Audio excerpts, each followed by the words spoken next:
Good morning to my all dear students. Welcome to online class. This is your English class and today in this class we shall discuss the third part of chapter first. बच्चों आज की video में हम आपके chapter 1 का जिसका नाम है द रियल सक्सेसर का तीसरा पार्ट पढ़ने जा रहे हैं और ये इसका लास्ट पार्ट है। इससे पहले पार्ट में हमने पढ़ा था कि जो राजा का मंत्री है वो मंत्री अपने बेटों का एक टेस्ट लेता है, उसकी परीक्षा लेता है और जांचता है कि उसका जो कौन सा बेटा कितना चतुर है और कौन कौन सी उसकी विशेषताएं हैं। तो जब वो अपने बेटों से कहता है कि तुम्हें एक शाही गार्डन में जाना है एक ब्लैक रोजेज एक काला गुलाब लेने के लिए, तो किस तरह से तुम्हें बचना है। उन्होंने कहा था केवल जब तुम्हें कोई पकड़ ले तो तुम्हें केवल अपने मुंह का यूज़ करना है। तो किस तरह से बचते हैं वो हम आज की वीडियो में देखेंगे। So now let's start the chapter. Hiding behind the trees and shrubs they reached to the black roses means hiding माने छिपते हुए, पेड़ों के पीछे छिपते हुए, श्रुब्स का मतलब झाड़ियां, झाड़ियों के पीछे छिपते हुए, रीच का मतलब पहुंचना, टू द ब्लैक रोजेज यानी वो पेड़ों के पीछे छुपते हुए, झाड़ियों के पीछे छुपते हुए उन काले गुलाबों के पास पहुंचते हैं। Each of them plugged, plug का मतलब तोड़ना, अ ब्लैक रोजेज यानी प्रत्येक उनमें से क्या करता है एक काला गुलाब तोड़ता है। ईच फ्रॉम द शुर्ब्स यानी उन झाड़ियों में जाकर प्रत्येक जो लड़का है वो एक एक गुलाब तोड़ता है। बट किंतु as they turn back means जब वो वापस आ रहे होते हैं, they to get out of the garden, garden से जब वो गार्डन से वापस आ रहे होते हैं, they were caught by some alert guards, तो जो वहां पर गार्ड खड़े हुए थे, जो सैनिक खड़े हुए थे, वो उन्हें क्या करते हैं पकड़ लेते हैं। पोस्टेड इन द मिडवे यानी जो रास्ते में तैनात गार्ड थे वो उन्हें क्या करते हैं, वो उन्हें पकड़ लेते हैं गार्डन से वापस आते हुए। So now let's see the next paragraph. The eldest son at once gave out a fierce cry. Means जो eldest son था, जो सबसे बड़ा बेटा था, वो क्या करता है एक fierce cry, एक तेजी से आवाज निकालता है, चिल्लाता है। Bared his teeth, अपने दांत बाहर निकालता है। And made a bit to bit the hand of the guard, और उस गार्ड के हाथ पर काट लेता है। Who held him, जिस गार्ड ने उसे पकड़ा हुआ था उस गार्ड के हाथ पर वो क्या करता है एकदम अपने दांतों से वार करता है और उसे काट लेता है।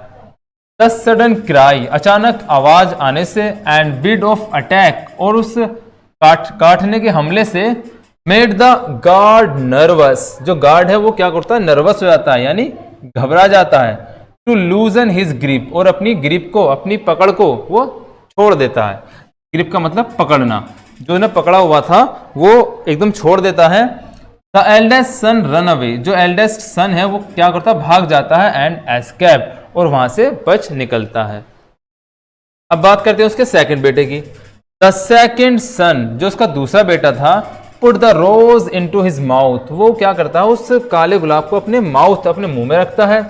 ही प्रिटेंडेड, प्रिटेंडेड का मतलब होता है बहाना बनाना, प्रिटेंडेड का मतलब बहाना, वो बहाना बनाता है। दैट माने कि he did not steel, steel का मतलब चुराना, उसने नहीं चुराया है। द फ्लावर, वो कहता है बहाना बनाता है कि मैंने फूल को नहीं चुराया है। He reach there just, he reached there just following the other two, वो केवल उन दो के साथ ऐसे ही उनका पीछा करते करते आ गया था, उसने वो काम नहीं किया है। The youngest son, जो सबसे छोटा बेटा था, was calm and quiet, वो बड़ा ही शांत, बड़ा ही चुपचाप खड़ा हुआ था। calm and quiet का मतलब बिल्कुल शांत। The guards produced him before the king, जो गार्ड है वो उसे राजा के सामने लेकर जाते हैं, जो गार्ड उसे पकड़ लेते हैं वो राजा के सामने लेके जाते हैं और उससे कहते हैं माय लॉर्ड, यानी माय लॉर्ड महाराज, हमारे महाराज। आई न्यू, मैं जानता हूं, that the black roses in the centre of the royal garden are not for everyone, यानी उस सबसे छोटे बेटे ने कहा कि महाराज मैं जानता हूं कि जो शाही दरबार, शाही गार्डन में जो फूल खिले हुए हैं वो प्रत्येक के लिए नहीं है। बट किंतु it was your old and wise minister, लेकिन जो तुम्हारा पुराना मंत्री है, बूढ़ा मंत्री है, जो बहुत क्या है वाइज है, बुद्धिमान है, वो आस्क मी टू गो, उसने मुझे वहां जाने के लिए कहा था। And plug only one flower, और केवल मुझसे उसने एक फूल तोड़ने के लिए कहा था। He did not ask for more than one, उसने मुझसे एक से ज्यादा के लिए नहीं कहा, केवल एक फूल के लिए तोड़ने के लिए कहा था। यू वुड फील कन्विंस्ड, तुम अब समझ सकते हो, सर माने श्रीमान, दैट की there must be some very sensible reason, यानी इसके पीछे कोई सेंसिबल, कोई तर्कपूर्ण यानी कोई लॉजिकल कारण रहा होगा, कोई महत्वपूर्ण कारण रहा होगा जो उसने मुझसे ऐसा करने के लिए कहा। बिहाइंड हिज डिमांड, यानी उनके पीछे ऐसा मुझसे करवाने के लिए कोई ना कोई कारण रहा होगा। The youngest son told the king in a polite voice, यानी उस यंगेस्ट सन ने, उस सबसे छोटे बेटे ने बड़े ही पोलाइट वॉइस, बड़े ही विनम्र, बड़े ही प्यारी आवाज में, वॉइस का मतलब आवाज में राजा से बात करी और बड़े ही विनम्रता पूर्वक कहा।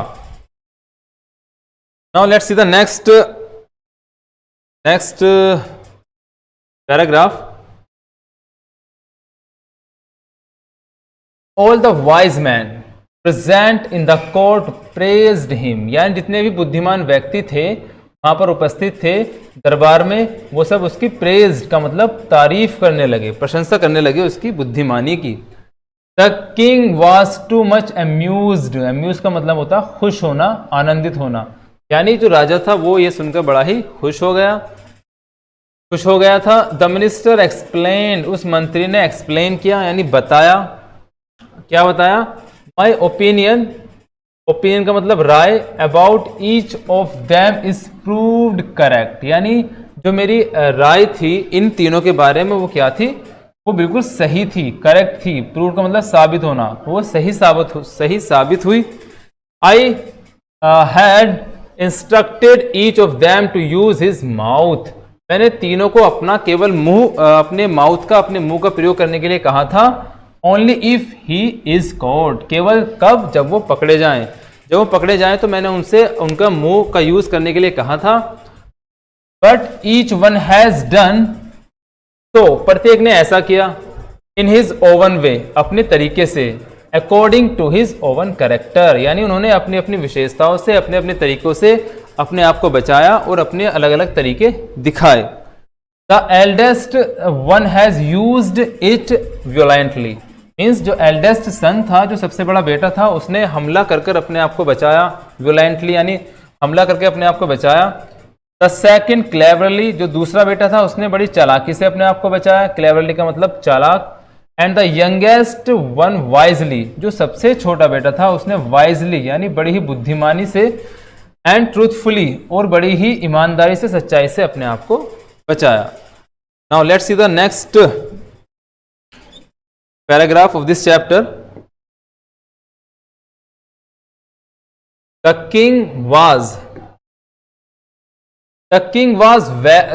was happy with the judgment of his minister, यानी जो राजा था वो अपने मंत्री के इस निर्णय से, जजमेंट का मतलब होता है निर्णय, फैसला, अपने इस मंत्री के फैसले से बड़ा खुश था। He demanded all the three his sons in his court, उसने डिमांड की, उसने आज्ञा दी इन तीनों बेटों को अपने दरबार में रखने के लिए। He appointed, अपॉइंट का मतलब नियुक्त करना, He appointed each of them according to his ability, ability का मतलब होता है योग्यता, उसने उनकी योग्यता के हिसाब से, उसकी योग्यता के अनुसार उन्हें अपने दरबार में नियुक्त किया। Then माने तब, he requested, उसने प्रार्थना की, द ओल्ड मिनिस्टर, अपने उस बूढ़े मंत्री से, to give a few months more to guide them, कि वो कुछ अपने महीने और दे ताकि वो अपने बेटों को गाइड कर सके, उन्हें मार्गदर्शन कर सके उनका। Them further in their jobs, उनके कार्य में, till they are well settled, यानी राजा ने मंत्री से कहा कि तुम हमें अपने कुछ महीने और दो ताकि ये जो तुम्हारे बेटे हैं वो अच्छी तरह से अपने काम में निपुण हो सकें और अपने कार्य को अच्छे से कर सकें। तो your chapter has finished now, यहीं आपका चैप्टर खत्म होता है। इसमें कुछ वर्ड्स मीनिंग है जो आपको याद करने हैं, जैसे कैपेबिलिटी का मतलब क्षमता, ऑब्स्टेकल बाधा, ब्राइट का मतलब चमकीला, वैकेटिंग का मतलब खाली स्थान, ट्रेजरर का मतलब कोषाध्यक्ष यानी जो संपत्ति की देखभाल करता है, बेसिस अवकाश, डिजायर का मतलब इच्छा जाहिर करना, रिकमांड का मतलब बुद्धि, अलर्ट, रिकमांड का मतलब एक मीनिंग और होता है कि किसी को किसी को नियुक्त करना, अलर्ट का मतलब सावधान, ग्रीप का मतलब पकड़, टू सक्सीड का मतलब सफल होना, वैकेटिंग का मतलब खाली जगह, एंड प्रीसिजली का मतलब ठीक। तो बच्चों आपका चैप्टर यहाँ पर फिनिश होता है। इस चैप्टर के जो नोट्स हैं क्वेश्चन आंसर के वो आपको अगले टर्न पर सेंड कर दिए जाएंगे। आप सबको अच्छे से इस चैप्टर की रीडिंग जरूर करनी है और जो वर्ड्स मीनिंग है वो अच्छे से याद करने हैं। So that's all and thank you.